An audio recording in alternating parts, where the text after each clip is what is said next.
It plagued the ancient world. The Arthashastra, an Indian political treatise that dates back to the 3rd century BCE, lists 40 types of embezzlement alone.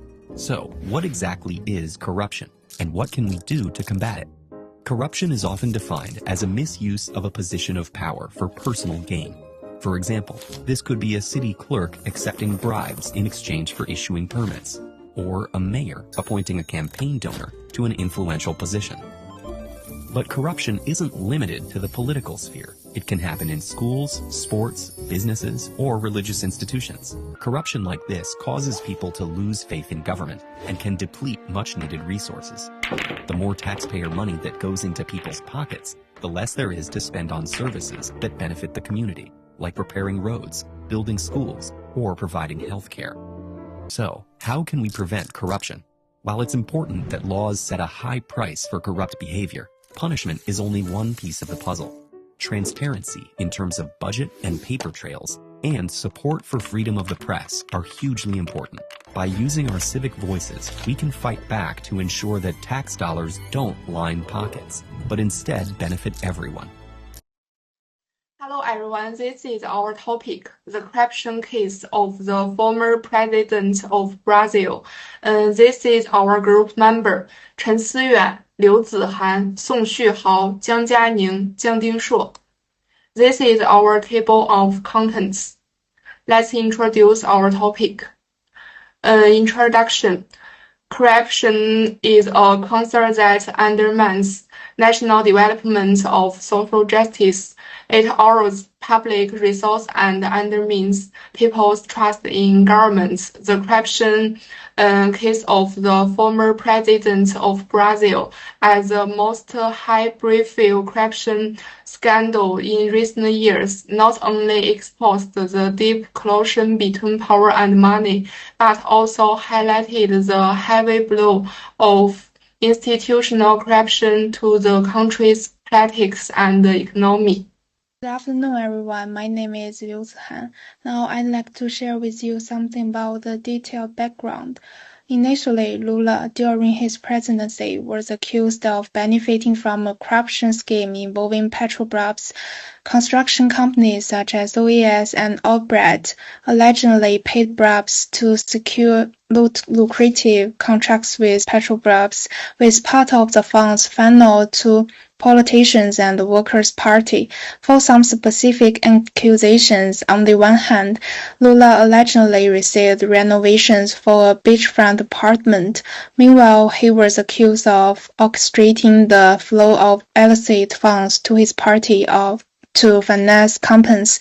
Finally, in 2017, Lula was convicted of corruption and money laundering and sentenced to 9.5 years in prison.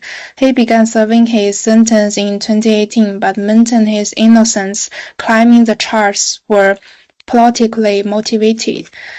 Then for the Dilma Rousseff, actually she was not directly implicated in receiving bribes, but she chaired Petrobras board during Lula's presidency, raising questions about her oversight.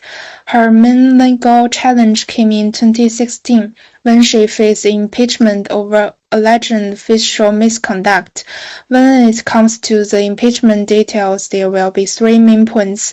Initially, Rousseff was accused of illegally imputing government budgets by taking unauthorized loans from state banks to conceal fiscal deficits. What's more, opponents claim she used this practice to bolster her administration's image and secure re-election. Then her supporters argued the impeachment was a politically motivated soft cop. For the end, in August 2016, the Senate voted 6-1 to 20 to impeach her, removing her from office. Finally, what impressed me most was the Operation Car Wash, which launched in 2014. Operation Car Wash began as an investigation into a money laundering scheme at a gas station.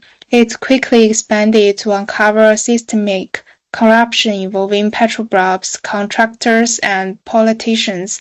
In more detail, Petrobras executives inflated contracts and received kickbacks from construction firms, and these funds were used for personal gain or channeled to political campaigns, particularly those of the Workers' Party. It is worth noting that the scope of time design is very wide. Major companies like Outbread and OAS, along with hundreds of politicians, were implicated. It became the largest corruption probe in Brazil's history, exposing a network of corruption across Latin America. Today, I'd like to discuss the key factors driving corruption in Brazil.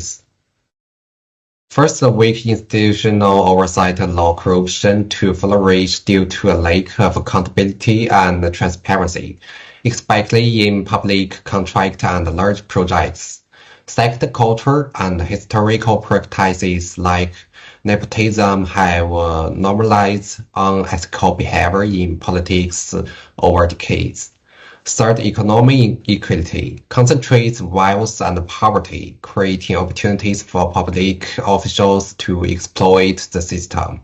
Finally, the high cost of political campaigns forces many to seek alleged funding, perpetuating a cycle of corruption and favors. Okay, the third part is relevant offense and laws.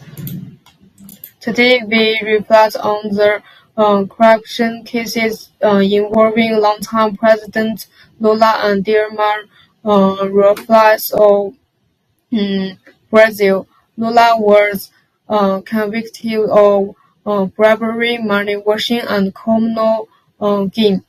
Though his convictions were annulled in 2021, researching questions about judiciary. Dilma will not directly involved in corruption, was impeached in 2013 over fiscal mismanagement during her presidency. The devastating impact of corruption in Brazil. For individuals, corruption weakens trust in government and deprives citizens of essential public services, worsening inequality. For organizations, particularly in industry like construction, many have reputational damage leading to job losses. On the national level, while the scandal has support reforms, it has also deepened political polarization and public distrust in traditional institutions. This case shows the far-reaching harm corruption can cause, reinforcing the need for transparency and accountability. Okay, the next part is measures. This case underscores the need for key reforms, an independent judiciary, stronger anti-corruption laws, greater clarity and protection for whistleblowers, promoting common responsibility and ensure fair elections are also vital. These reforms can restore public trust and combat corruption, creating a more accountable and fair system for Brazil's future. Let me introduce the lessons and conclusions. There are 4 lessons. The first is examine the inextricable tie between politics and economics. The second is the significance of judicial independence. The third is embracing media transparency. The fourth is the transformation of the political culture. Okay. The conclusion. Through the case study of Brazil, we are confronted with multifaceted nature of the anti-corruption battle. These events have both highlighted the resolve to combat corruption and depended societal reflex, highlighting the intricate balance that must be struck in the pursuit of a just and incredible society. Thank you for your watch.